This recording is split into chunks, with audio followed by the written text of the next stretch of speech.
I remember growing up, our pastor would get up, and he's a sweet man, loved the Lord, a very generous man. His main point of the sermon was always at the beginning, and he would tell you the title of my sermon is, and it was like this big like curtain reveal, right? And the crowd oohed and awed.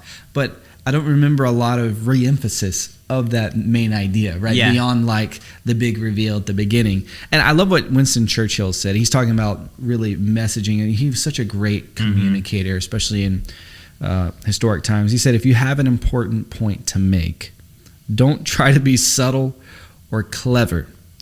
Use a pile driver. Hit the point once, then come back and hit it again, then hit it a third time. A tremendous whack.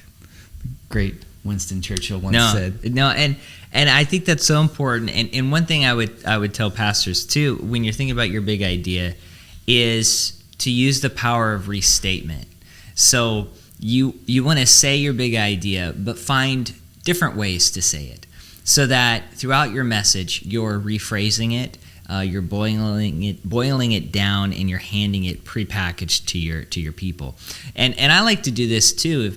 If I'm reading a passage and I'm explaining, thought by thought the passage, I like to just almost pause and say, if I had to sum this up, or if we had to just kind of stop and describe what Paul's saying in one sentence, or what Jesus says in one sentence, it is this. And so what that does is it brings clarity to everything that you've talked about before. So you've just kind of gone through a lot of information, but you're saying, okay, all of that helps me to understand this big idea. So make sure you say it, and then use the power of restatement, being able to say the same thing in different ways.